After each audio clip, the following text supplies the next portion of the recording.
What is up guys, it's your boy Solheim here, back with another World of Warcraft video for the War Within, and today we're talking about another absolutely insane gold farm in the War Within itself. This one is a little bit different though, to the point where in the past we've been doing hyperspawn cloth farming for cloth BOE blues, the rare items, and also what is it called, cards from inscription, so tailoring plus inscription. This time around we are focusing on a cloth plus skinning farm, so we are incorporating the skinning element to this one, to the point where you can have tailoring plus skinning and make it be peak value. So the best value from this farm, I think, is going to be having tailoring plus skinning, as 30% of the mobs you kill will be skinnable. The other 70% are humanoids. So tailoring plus skinning is great here. I leveled up a brand new character for this purpose with tailoring plus skinning on it, and I also spec'd tailoring the right way this time on that character. Now, because 70% of the mobs are humanoids and the hyperspawn, they spawn really fast, you can still do this farm even if you have tailoring plus inscription for the cards, for example. So this is a farm we tried out last night on stream, and throughout this video I will be aiming to show you guys the location of the farm first of all. I'm also showing you how the farm works right now, so you can just see that in the background while we're talking here. And I'm going to show you where the farm is.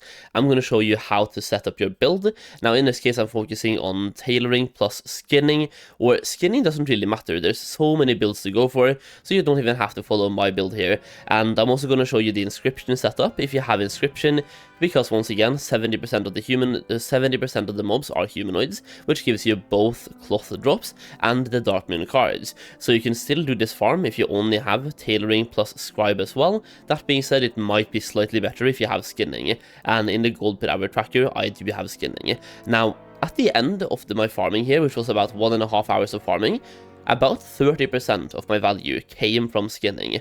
So you have to make an informed decision here on whether that 30% from skinning actually beats Dark Moon cards. And currently, because Dark Moon cards have gone down so much in value, I think skinning is more worth than Dark Moon cards. That being said, the difference is very minimal, I think, to the point where you can have pretty much any professions, any combination between tailoring, skinning, and inscription, and make it work for you. So it's a very diverse farm, and it works for everyone, and it's very flexible. Now, from the farm itself, there is one thing to note, and that is that you can, in addition to the cloth you get, the skins you get, and the cards you get from Scribe, you can also get greens and blues. Now today, this morning, I sold a blue for 15,000 gold.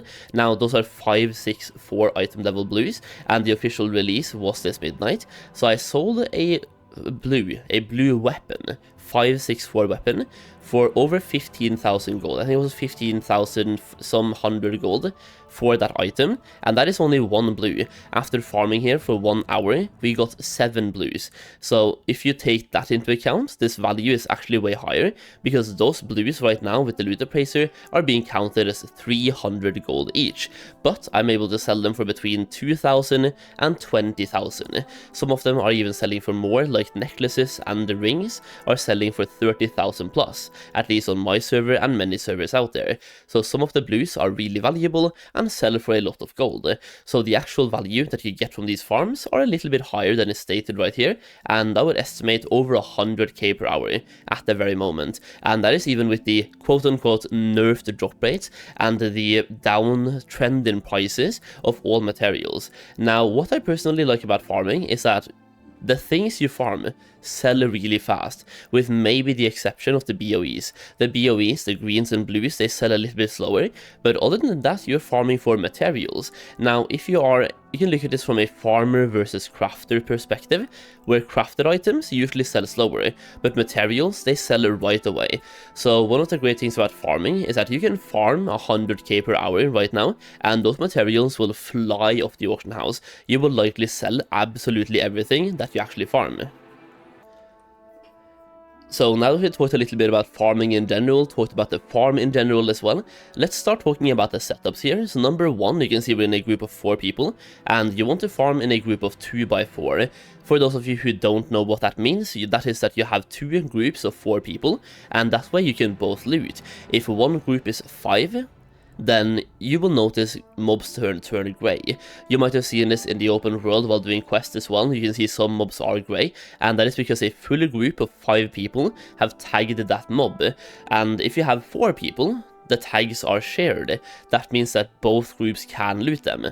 Now, you cannot have 3x4 or 4x4.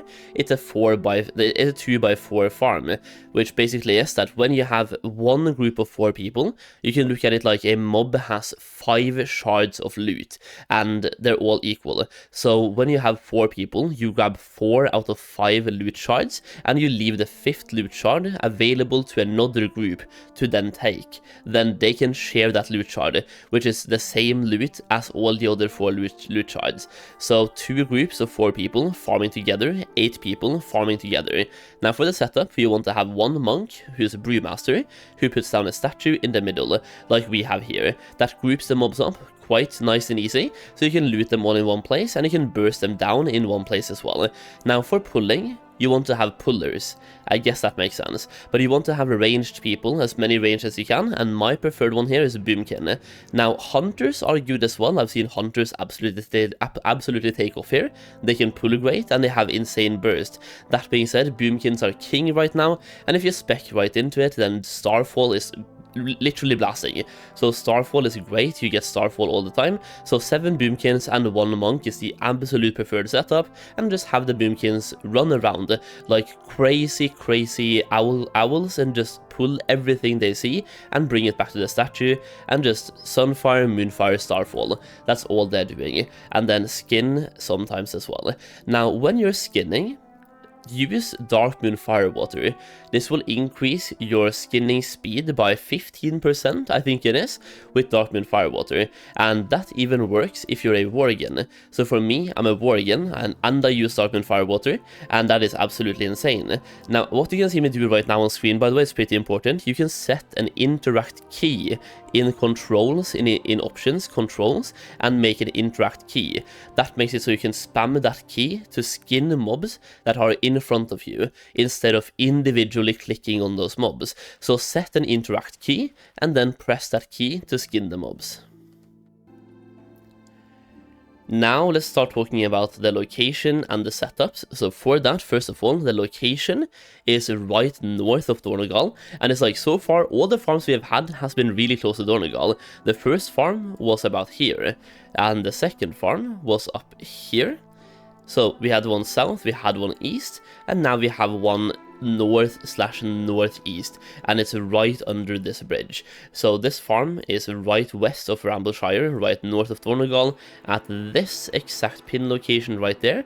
So that's where you want to go, and you want to find a server or a layer where there are no other people farming, so you can start a group for yourself. And when you're starting a group for yourself, it's very easy to set up to the point where if you want to have a 2x4, you make the group, you invite 5 people, and then you leave, because you have invited them to your server.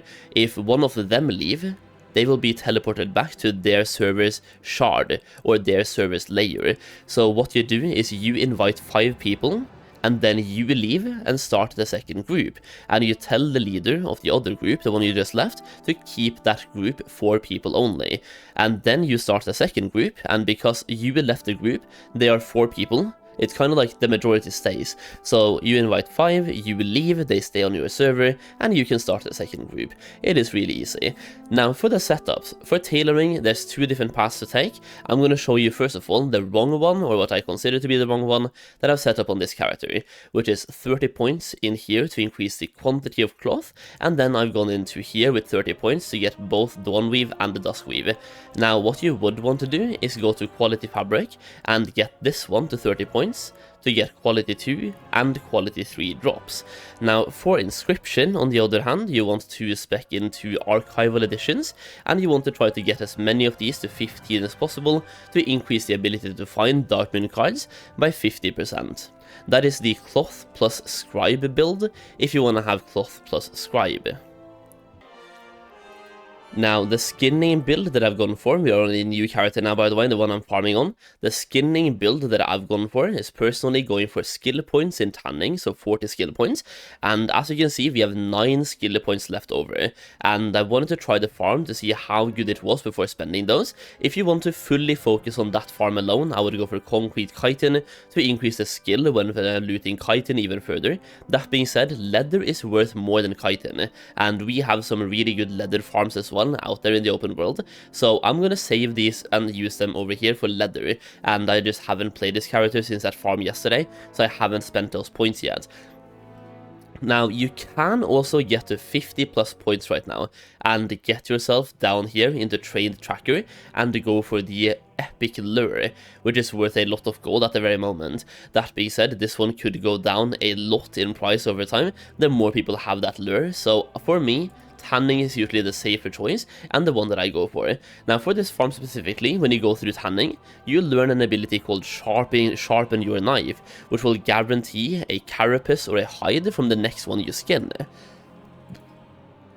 Now, this one has up to 3 charges and recharges on a 1-hour basis, so you can guarantee that one of your skins every single hour gives you a carapace or a hide. So the more skill points you have here into, for example, tanning, and then if I went into concrete chitin and maxed that out, I could almost guarantee a quality 3 carapace once per hour, which at the moment of me talking here are worth 1,000 gold each, and the same thing for quality 3 hides, they're worth over 1,000 gold each. So that ability by itself adds over 1,000 gold per hour at the very moment. And the thing is, if you spec into finesse as I have, when you get a hide and you use that sharpen ability, you can get more than one. I got 3 carapaces yesterday in one of my sharpens, and it was 3 quality 3s. So that added over 3,000 gold per hour by itself by only using that ability. Now, that's skinning. Now, for tailoring, the build I've gone for that I think is the right one to go for now is going here for 30 points here to increase the quantity you find and increase the ability to find cloth from mobs by 100% in total. Then we go to quality fabric and we spend another 30 points. So 30 and 30. This one will give you 100% more cloth from humanoids or 100% more chance to find cloth from humanoids. So basically 100% more, twice as much cloth.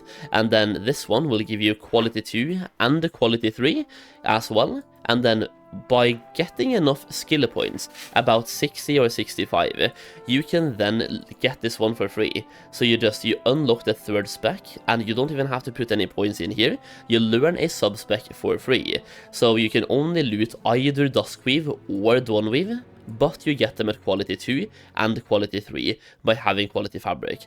So that is the build that I currently have, and I showed you the location already. I'll show you one more time, and that's basically the video for today. That's the gold farm. It's arguably one of the best, if not the best gold farm in my opinion, at the very moment to do. So feel free to go and try it out. It's a long video, but hopefully that covered everything about the farm in depth, and you know exactly what to do now. So hopefully you enjoyed the video. If you did, leave a like down below, and don't forget that I have a gold making guide for the War Within if you want to take gold making to the next level. I will tell you that farming gold might not be the best gold per hour, but it might be some of the most reliable gold per hour, because you're getting a bunch of reliable materials you can sell really fast. That being said, this gold guide takes gold making to the next level and teaches you how to make even more gold. You also get early access to a bunch of my gold making videos, and we have a couple of exclusive videos as well, which is basically videos that I will never make public. So you get access to more content, you get early access to content, and you get a guide and access to a Discord server. In addition to that, you get updates sent to you for free, so it's a one-time purchase that you will benefit from throughout the entire expansion. Either way, thank you for watching, I really do appreciate it, and I will see you again in the next video very soon.